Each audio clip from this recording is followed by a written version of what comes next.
काय करायचे, मुंबईला पाऊस सुरू झाला की तुम्ही काय करायचं, तुम्हाला माहिती आहे तुमच्या नांदेड जिल्ह्याला 3 दिवसाला पाऊस येतो. मग इकडे तुम्ही कापसाची धूळ पेरणी करून जायचे. पण हे वरुण राजा तुमच्या वर्षामुळं पाऊस गुजरातकडे निघून जायचा, आपल्या महाराष्ट्राकडे पाऊस येत नव्हता. मग 2001 ला आपल्या महाराष्ट्रामध्ये हवामान अंदाज देणाऱ्या संस्था होत्या का नव्हत्या? होत्या. पण शेतकऱ्याच्या पाठीशी असं ठामपणे कोणी सांगत नव्हतं. तर तुम्हाला सांगतो 2001 ला सुद्धा मी पाऊस सांगत होतो, पण तुमच्याकडे मोबाईल नसल्यामुळं मी पोहोचू शकला नाही. तेव्हा तुम्हाला सांगतो 2004 ला एक छोटा मोबाईल आला होता. मी काय करायचो, टेक्स्ट मेसेज करायचो. पण काय होतं की 2004 ची आपल्या शेतकऱ्याची परिस्थिती आठवा.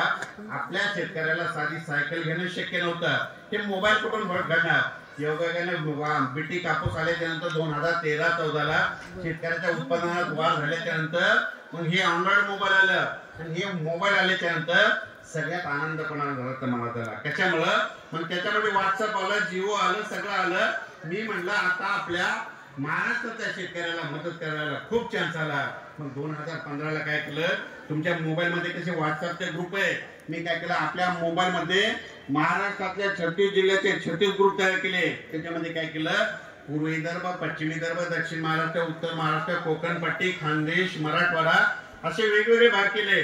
जर पाऊस तेलंगणातून आला तर आपल्या मराठवाड्यातल्या शेतकऱ्याला मेसेज करायचा आणि तुमचं नुकसान वाचायचं. जर पाऊस गुजरात मधून आला तर उत्तर महाराष्ट्राच्या शेतकऱ्याला मेसेज करायचा, त्यांचं नुकसान वाचायचं.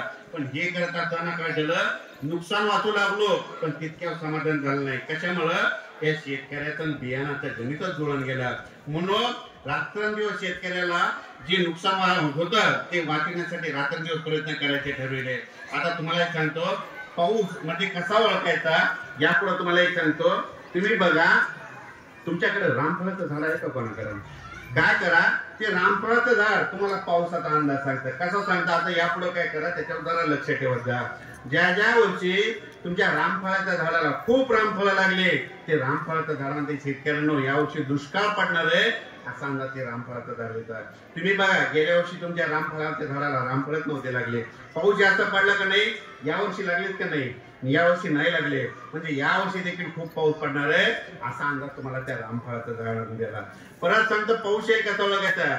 निसर्गामध्ये अशा काही गोष्टी आहेत, निसर्गातले झाड, प्राणी, पक्षी हे देखील पाऊस सांगतात. तुम्हाला एक सांगतो, तुमच्या भागामध्ये एक बिब्याचं झाड असतं बघा. बिब्याच्या झाडाला खूप फुलं लागले, ते बिब्याचं झाड म्हणतं शेतकऱ्याने यावर्षी दुष्काळ पडणार आहे असा अंदाज ते बिब्याचं झाड देतात. परत सांगतो निसर्गामध्ये अशा काही गोष्टी आहेत, निसर्गामध्ये झाड, प्राणी, पक्षी देखील पाऊस सांगतात.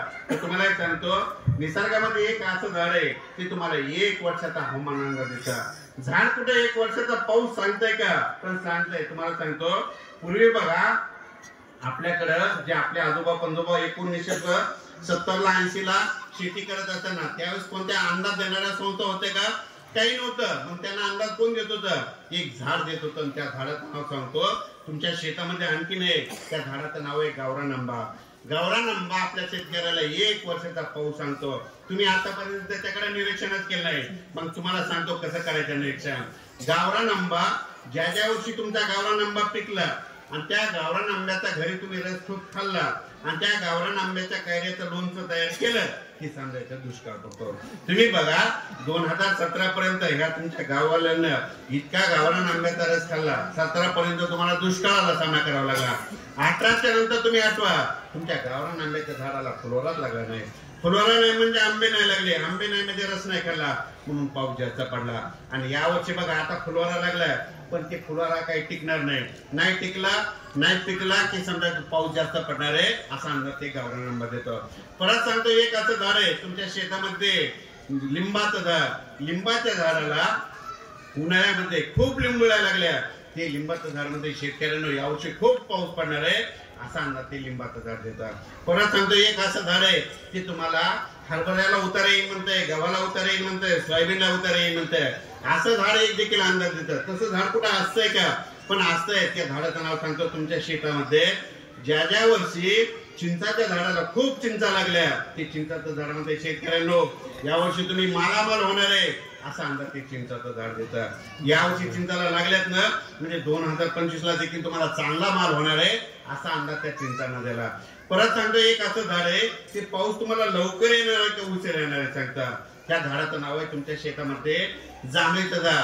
तुमच्या जांभळीच्या झाडाला मे मध्ये तुमची जांभळ लवकर पिकली आणि त्या जांभळीचे जांभळं तुम्ही खायला सुरुवात केली.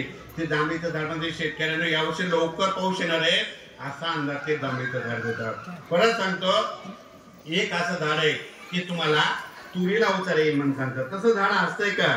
तुम्हाला तुमच्या इकडे गोंधळ म्हणतात, आमच्या इकडे भोकरंड म्हणते. त्या भोकरंडीच्या झाडाला खूप फळं लागले. ते भोकरंडीच्या झाडामध्ये शेतकऱ्यांनी यावर्षी तुरी खूप होणार आहेत असा अंदाज ते देखील देतात. परत सांगतो निसर्गामध्ये समजा तुम्ही बघा जूनच्या महिन्यामध्ये